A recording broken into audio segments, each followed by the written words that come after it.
Hey everybody, it's Chris McGlynn again, and today I'm going to be reviewing the Sigma 30mm f1.4 contemporary lens. Now, I love this lens. I use it for a lot of run and gun setup with my A6000 and now my A6500. Still great for the A6300 in case you own that and are wondering. So all A6000 series, it's a perfect lens for it.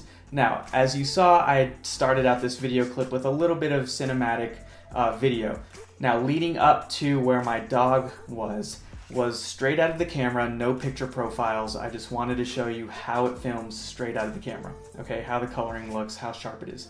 Now, after that, leading up to where my dog is, and then all the way back to where my fiance is, that was shot on a PP7, picture profile number 7, S-Log 3. I'm not going to go into the details on the settings, but I will say the saturation and the sharpening were cut down a little bit. That way I had a little bit more in post to sharpen and saturate. But because I wanted the flattest picture profile. But anyways, I just wanted to show you, first, straight out of the camera, nothing touched, how it looks like. All of it was shot at 120 frames per second. I speed ramped some of the footage, and then I slowed it down to make it a little bit more dramatic and have you focus on what I was filming then, and then speed ramped it up. But anyways, I hope you enjoyed that little clip. It was just very random, very quick. I just wanted to show you how it would look like coming from a video aspect. Now, I am filming on the Sigma right now, so as you can see, my background is blown out. My face should be sharp.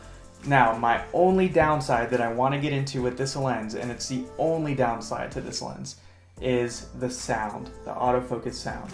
So if you're using it for video and you're planning on using a Rode microphone, which I do have hooked up, but I'm right now taping on here, and I'm just going to bring it up and see. You could probably hear that. It's a little drone. Okay. And of course I wanted you to see how fast the autofocus is. Not as fast as the Sony 35 1.8. Not as quick as that one, but this one's still pretty quick. I never had any issues with focusing. If I had to, you know, I would just touch to focus, or I would just slightly press on the shutter button to kind of quickly, you know, focus on something. But like I said, I didn't have any issues with slow focusing at all, even if that might have, you know, been slow. And that's because I'm pulling in and out. Granted, yes, the 35mm is faster, and it is a 1.8, not a 1.4. But you're also paying for that, paying probably double than this for that lens. So if you're a beginner, and even if you're advanced, I would highly recommend this lens. Just for video, keep in mind of the sound. The autofocus motor is very loud. I wouldn't say it's because cheap construction or anything. It feels very nice. The manual focus ring is nice and buttery. Good grip on it as well. I wouldn't say it's poor construction on Sigma's end. I think it's just maybe they messed up the motoring. Maybe they wanted to push out this lens quicker in production, but who knows? Just keep that in mind, you know, the autofocus, and you'll see that all around YouTube. If you are considering this lens, they will say that the autofocus motor is fairly loud. But other than that, I love this lens. I would highly recommend it, and for only $330, I think it's a keeper. Okay, so now let's jump into my computer. Let's jump into Lightroom, and I will show you exactly, you know, what you can do with this lens. I'll show you right out of the box, you know, what you can do. Keep in mind, I'm not a professional by any means, but I can show you also, you know, what we can do with some presets or post-production. Okay, now we're in Lightroom. So if you check out this photo right here, you can see how nice the bokeh is. The depth of field is very nice. I have it focused right on here on these keys, and I have the eye, you know, kind of leading towards the back. Or actually leading towards the front to see the focus, but kind of, you know, seeing generally what's going on. Here I'm, you know, working on my web development project, and as you can see, I have all my lines of code right there. You can see my mouse is, you know, completely blown out, so I think that's a really good one. Another good photo, as you can see, this one. Nice depth of field. My car is nice and focused. Colors render very well. I shoot all my photos in RAW.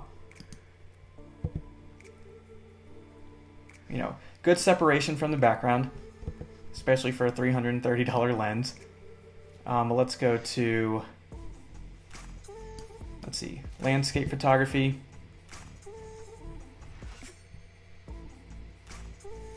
Very good. It had high dynamic range on this one. This photo.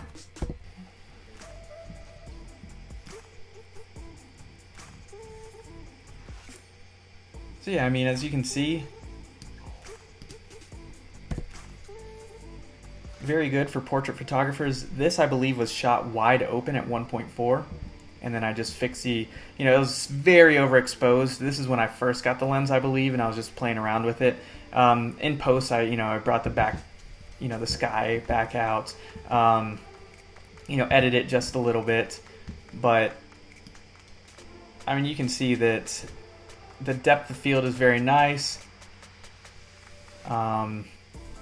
Here we were walking around the lake. So, I mean, it's a very good lens for, if you want to apply like a preset, a dramatic, edit to it, or if you want to just do, let's go up a little bit, a basic portrait like this. Let's go full screen on that. You can see the background is nice and blurred out. My subject is in focus.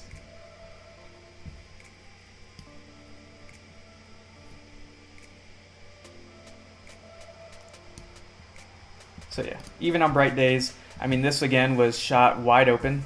I normally don't shoot wide open, but this one I kind of wanted to honestly just blow out the background. And what I mean is just overexposing the background. That way, the whites just completely pop. I know it's not, proper photography, but photography, I believe, is all about your creativity and your composition in the long run. But let's jump into, how do I get back there? Let's jump into the A6500, just so you can see. It's going to be about the same, honestly. I didn't notice any difference. Let's go to the Sony A6500 now, and the 30mm f1.4. We'll let it load. All right, so let's just collapse that. And so as you can see, I don't know why this one is marked rejected. As you can see, with some proper color correcting, maybe some presets, here you have it. Very good. Depth of field, nicely separated. The colors come out very well. This was again on the A6500.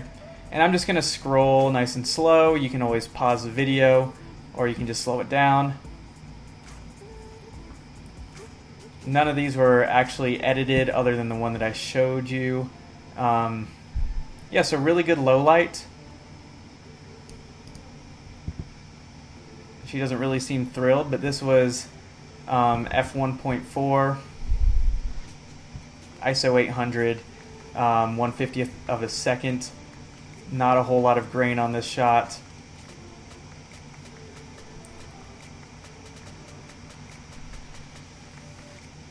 And then, of course, taken outside, bright daylight. Here we'll go straight out of the camera raw. Let it load. Okay, and then the next one is edited. Boom. Now, I'm by no means any professional colorist or photographer. I'm just showing you, basically what this lens can do. I love it a whole lot. I think you guys will enjoy it for $330. You cannot beat it. As you can see, we're pulling out the shadows. So here's before, raw, and then afterwards, boom, nice and bright. So great detail. So now I'm just going to jump out of Lightroom. I think you've basically figured out, at this point, how much information I think at this point you've gained enough information of of this lens and, you know, determined whether or not you like it and want to get it.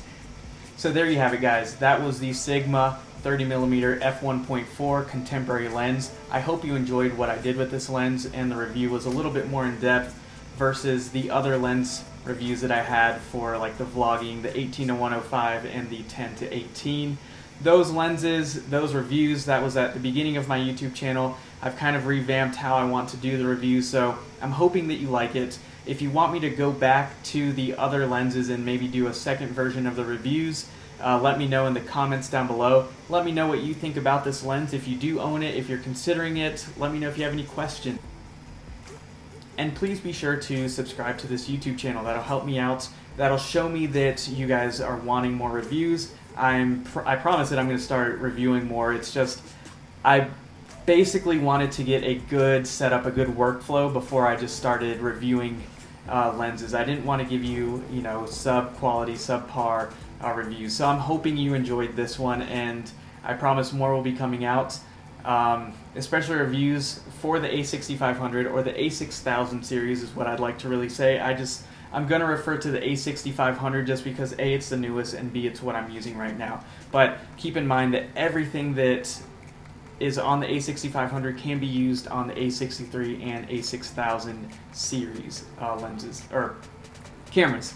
So just keep that in mind as well. But please like the video, comment down below. I'd love to hear your thoughts.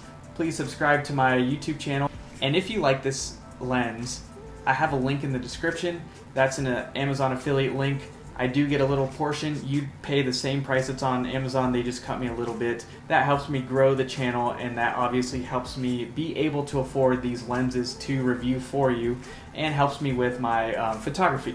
I'll link to my website as well. That way, if you want to see some more photographs, you can check them out and see what cameras that I use. It's still a little bit in development, but you can kind of see the beta version of it. But please like, subscribe, and comment below. Thank you.